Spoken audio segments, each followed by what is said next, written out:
PWCC is a great way to sell your sports cards. If you're looking for a way to support the Cajun Cardboard YouTube channel, consider using the promo code CAJUN, all caps, CAJUN, when you're selling your cards on the PWCC marketplace. Hey guys, Brian with Cajun Cardboard coming at you from the great state of Louisiana, and this is unprecedented. This has never been done. This is an apology video. I am formally on the record on my YouTube channel apologizing to the one and only, the one everybody loves to hate, especially me, my most hated player in the NBA, who is slipping off my radar and becoming just a hated player, not my most hated player. I guess Mo Wagner is probably going to push him for this title. Dillon Brooks, I apologize. It is official. I sincerely apologize. And let me tell you why I apologize. We are talking about one of the least efficient, most irrationally overconfident chuckers, overrated defensively players in NBA history who is currently playing. He is a 6'7", 225-pound power forward. And here is why I have to apologize. Let's just start here. We're going to start with team records. He was traded from the Memphis Grizzlies to the Houston Rockets. Post Dillon Brooks trade, the Memphis Grizzlies are 1-8, or I'm sorry, might have been a free agent. The Memphis Grizzlies are 1-8. They are atrocious. They are the worst team in the NBA. They have the worst record in the NBA. Everything about them is the worst in the NBA. And yes, I know I've got good friends that watch the channel and subscribers who are going to give me a million reasons why the Grizzlies suck right now, and they're going to say it's not Dillon Brooks. But you have to remember, from the perspective of Dillon Brooks right now, he is in a cowboy suit. Maybe he's wearing assless chaps and like one of those bolo ties and a vest with no shirt on, because that's the kind of stuff he likes to do. He is staring into the mirror in his hotel room, waiting for the next game to begin, frothing at the mouth because he's a freaking nut job, talking to himself and saying, "You're the reason. You're the reason the Rockets are what? The freaking Rockets are 5-3 and on a 5-game winning streak and just dusted the New Orleans Pelicans last game. And the Memphis Grizzlies are 1-8 sans Dillon Brooks." So there is no question whether you believe it, whether I am willing to be a man and acknowledge it. Dillon Brooks thinks he is the reason for the disparate 8 games, 9 games of this NBA season between the Houston Rockets and the Grizzlies, the disparity in their success and or failure respectively. So here's the thing that's driving me nuts. And I saw a glimpse of this in the summer and I was like, well, it's a small sample size. There's no way he can keep this up. He played in, obviously, the World Cup of Basketball, and he played for Canada, and he was uproariously, indefensibly, inexplicably efficient during that tournament and made shots and actually played within the team concept and was a great sidekick to SGA and a really good Canadian team. In fact, I'm almost positive he impregnated the USA team with one of his best games in the entire World Cup tournament.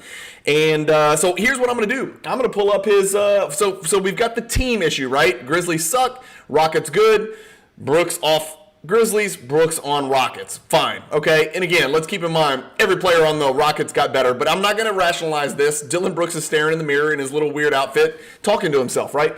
So here's what he's done, and this is why it's so unusual. He is a career 41.8 field goals, 41, 34, 79 splits, okay? He is a career 11 PER. For those of you who don't know what PER is, and I still don't totally get how it's calculated, but theoretically, 15.0 is an average NBA player. Dillon Brooks, in 353 games, has been a far below average NBA player by PER standards. This year, he is almost an average player. But this is the confusing part. His splits this year, and again, it's 8 games, but 8 games is not a tiny sample size. It's damn near 1/10 of the season. It's like 9.5 of the season. 55.6 field goal percentage, 55.6 3-point percentage, 85.7% free throw percentage, 66 effective field goal percentage, for a 14.4 PER. Switching over to the PER, we are talking about he is still the 153rd on the list for PER. So let's not get ahead of ourselves. We don't need to cast MVP votes or most improved player votes just quite yet. But this is preposterous what is happening. And I just want to formally apologize. I just want to shed light on Dillon Brooks drastically outperforming what I said was inevitably he was going to be the anchor around the neck of the Houston Rockets. There are still 70, how many games they played? 8. There are still 74 games left for him to tank this team and for his irrational, over-exuberant confidence to take hold and think that he is the alpha. But as of right now, for whatever reason, Ime Udoka or Fred VanVleet or whoever has got him in check, playing good team basketball, taking intelligent open shots, and putting up incredibly, by his standards, by NBA standards, very average efficiency, but by his standards, incredibly efficient numbers. He's 14.1, which is about his career points average. He's 4.3 rebounds, which is about his career average. It's actually one more rebound than normal, which makes me think he's getting some offensive boards when normally he'd be shooting 19-foot contested twos.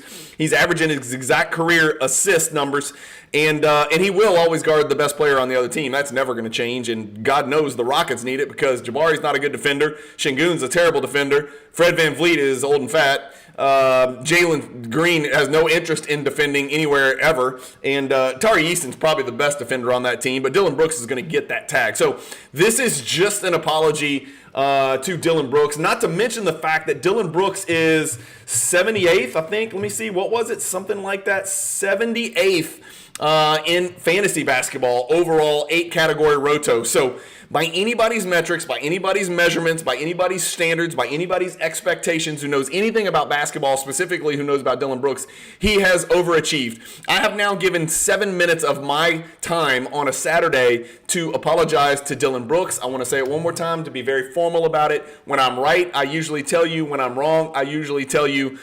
Through 8 games, I am very wrong. Houston is not just withstanding Dillon Brooks' presence in the locker room and on the court, more importantly, but they are flourishing under Dillon Brooks' veteran leadership, leading by example, and his incredibly efficient assimilation into the Houston Rockets roster. So, Dillon, I formally apologize to you. That's all this video was for. Let me know your comments below. Let me know what's going to happen the next 74 games. Wink, wink.